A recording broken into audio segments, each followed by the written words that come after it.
Hi മക്കളെ, അബ്ദുള്ള സാറാണ്. സൈലത്തിലേക്ക് ഒന്നുകൂടി വെൽക്കം ചെയ്യാണ് മക്കളെ. അപ്പൊ മക്കൾ എല്ലാവരും കാത്തിരിക്കുന്ന ഒരു കാര്യമാണ്, അല്ലെങ്കിൽ അറിയാൻ കൊതിക്കുന്ന ഒരു കാര്യമാണ്. അറിയാൻ കൊതിക്കുന്നത് പറയുമ്പോൾ ക്രിസ്മസ് എക്സാം ആണ് സാർ ബാക്കിൽ എഴുതിയിട്ടുള്ളത് അല്ലെ.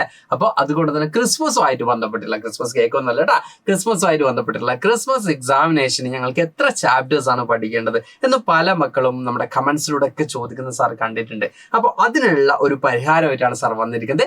എത്ര ചാപ്റ്റേഴ്സ് ആണ് പഠിക്കേണ്ടത്, അതെങ്ങനെ പഠിക്കണം, ഓരോ ചാപ്റ്ററിലും എത്ര മാർക്കിന്റെ ക്വസ്റ്റ്യൻസ് ആണ് വരിക, ഈ കാര്യങ്ങളൊക്കെ പറയാനാണ് സാർ വന്നിരിക്കുന്നത്. കാരണം നിങ്ങൾ കുറെ ചാപ്റ്റേഴ്സ് ഇതിനകം പഠിച്ചു കഴിഞ്ഞു. ഐ തിങ്ക് 7ഓളം ചാപ്റ്ററുകൾ നിങ്ങൾ പഠിച്ചു കഴിഞ്ഞു. അതിൽ കുറെ ചാപ്റ്ററൊക്കെ നിങ്ങൾ എക്സാം എഴുതി കഴിഞ്ഞു, ഓണം എക്സാമിനേഷന്. അപ്പോൾ ഇനി ആ ചാപ്റ്റേഴ്സ് പഠിക്കേണ്ടതുണ്ടോ, അല്ലെങ്കിൽ ഇനി ഇപ്പോൾ എന്താ പറയുക, അതിനുശേഷം എടുത്തിരുന്ന ഓണം എക്സാമിന് ശേഷം എടുത്തിരുന്ന ചാപ്റ്റേഴ്സ് പഠിച്ചാൽ മതിയോ, ഇങ്ങനെ കുറെ കൺഫ്യൂഷൻ ഉണ്ട് മക്കൾക്ക്. അപ്പോൾ ആ പ്രശ്നങ്ങളൊക്കെ നമ്മളിവിടെ പരിഹരിക്കാൻ അതിനുവേണ്ടിയാണ് സാർ ഈ ഒരു ക്ലാസ്സുമായിട്ട് നിങ്ങളുടെ മുമ്പിലേക്ക് വന്നിരിക്കുന്നത്. എല്ലാ മക്കളും ഈ ഒരു ക്ലാസ് കംപ്ലീറ്റ് ആയിട്ട് കാണാം കേട്ടോ. അപ്പൊ നമുക്ക് നോക്കാം എത്ര ചാപ്റ്റേഴ്സ് ആണ് പഠിക്കാനുള്ളത് നോക്കാം. അതെ, നമുക്കിവിടെ 5, 6, 7 എന്ന് തന്നിട്ടുണ്ട്. അപ്പൊ ടോട്ടൽ എത്ര ചാപ്റ്റേഴ്സ് ആണ്? 5, 6, 7 ചാപ്റ്റേഴ്സ് ഞങ്ങൾ പഠിക്കണം എന്ന് നോക്കുമ്പോൾ നമുക്ക് ടോട്ടൽ എത്ര ചാപ്റ്റേഴ്സ് പഠിക്കാനുള്ളത് മക്കളെ? അതെ, എന്താ പറയാ, നമുക്ക് 1 ഇവിടെ പഠിക്കാം, 2, 3 ചാപ്റ്റേഴ്സ് ആണ് നമുക്ക് പ്രധാനമായിട്ടും പഠിക്കാനുള്ളത് അല്ലെ. അപ്പൊ 1 എന്ന് പറയുന്നത് പ്രപഞ്ചം എന്ന മഹാത്ഭുതം, നമ്മുടെ 5ാമത്തെ ചാപ്റ്റർ ആയിട്ടുള്ള യൂണിവേഴ്സ് എ ഗ്രേറ്റ് വണ്ടർ എന്ന ചാപ്റ്റർ ആണ് നമുക്ക് പഠിക്കാനുള്ളത്. മറ്റൊന്ന് എന്താണ്? വൻകരകളും സമുദ്രങ്ങളും അല്ലെങ്കിൽ കോണ്ടിനെന്റ്സ് ആൻഡ് ഓഷ്യൻസ് എന്നുള്ള ചാപ്റ്റർ ആണ്. 3ാമത്തെ എന്താണ്? ഇരുമ്പൊരുക്കിയ മാറ്റങ്ങൾ അല്ലെങ്കിൽ ചേഞ്ചസ് റോഡ് ബൈ അയൺ എന്നുള്ളതാണ്. ഈ 3 ചാപ്റ്റേഴ്സ് ആണ് നമുക്ക് പ്രധാനമായിട്ടും പഠിക്കാനുള്ളത്. അപ്പൊ ഈ 3 ചാപ്റ്റർ എന്നാണ് സാറേ 30 മാർക്കിന്റെ ക്വസ്റ്റ്യൻ അറ്റൻഡ് ചെയ്യണം അല്ലെ. 30 മാർക്സ് ഈ ഒരു 3 ചാപ്റ്റർ എന്നാണോ എന്നുള്ളതാണ് മക്കളുടെ നെക്സ്റ്റ് ഡൗട്ട് എന്ന് പറയുന്നത്. അതെ മക്കളെ, ഈ 3 ചാപ്റ്റർ എന്നാണ് നിങ്ങൾക്ക് 30 മാർക്കിന്റെ ക്വസ്റ്റ്യൻസ് വരുന്നത്. ഓക്കെ, അപ്പൊ നമുക്കിപ്പോ വലിയ ക്ലാസ്സുകളിലൊക്കെ ആണെങ്കിൽ നമുക്ക് പ്രീവിയസ് എന്താ പറയാ, നമ്മളിപ്പോ ഓണം എക്സാമിന് എഴുതിയിട്ടുള്ള ചാപ്റ്റേഴ്സ് ഒക്കെ എന്ത് ചെയ്യും, നമ്മുടെ ഈ അടുത്ത എക്സാമിന് ക്വസ്റ്റ്യൻസിന്റെ ഭാഗമായിട്ട് വരാറുണ്ട്. അതുപോലെ തന്നെ ചില ക്ലാസ്സുകളിലെങ്കിലും ഒരു ക്വസ്റ്റ്യൻ ഒക്കെ എന്ത് ചെയ്യാറുണ്ട്, വരാറുണ്ട്. പക്ഷെ നമുക്ക് കഴിഞ്ഞ വർഷങ്ങളിലൊക്കെ ക്വസ്റ്റ്യൻ എടുക്കുമ്പോൾ നമുക്ക് കൃത്യമായിട്ട് കാണാൻ പറ്റും ഈ 3 ചാപ്റ്ററിൽ നിന്നാണ് എന്ത് വന്നിട്ടുള്ളത്, 30 മാർക്കിന്റെ ക്വസ്റ്റ്യൻസ് വന്നിട്ടുള്ളത്. അപ്പൊ ഈ 3 ചാപ്റ്ററിനും 10 മാർക്ക് വെച്ചിട്ടുള്ള ക്വസ്റ്റ്യൻസ് നമുക്ക് എന്ത് ചെയ്യാം, എക്സ്പെക്ട് ചെയ്യാം. അങ്ങനെ ടോട്ടൽ എത്രയായി? 30 മാർക്കായി. 3 ചാപ്റ്ററും കൂടി എത്രയായി? 30 മാർക്കിലുള്ള ക്വസ്റ്റ്യൻസ് ആയി.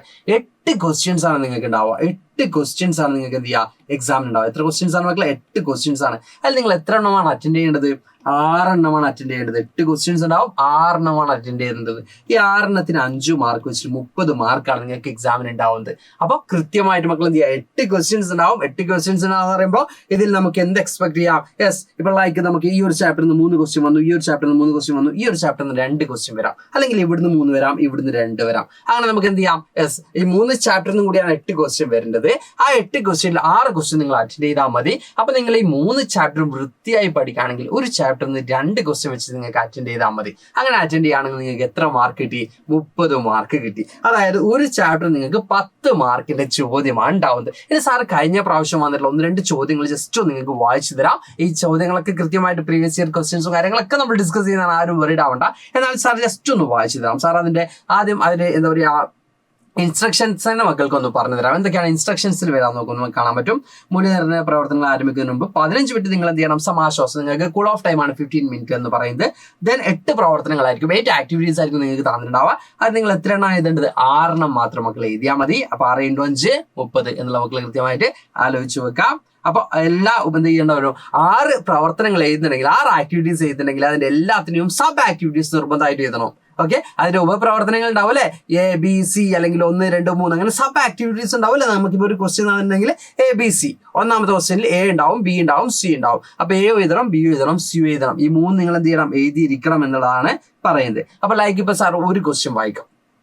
സൗരയൂഥത്തിന്റെ കേന്ദ്രം ഏതാണ്? A ക്വസ്റ്റ്യൻ ഇതാണ്.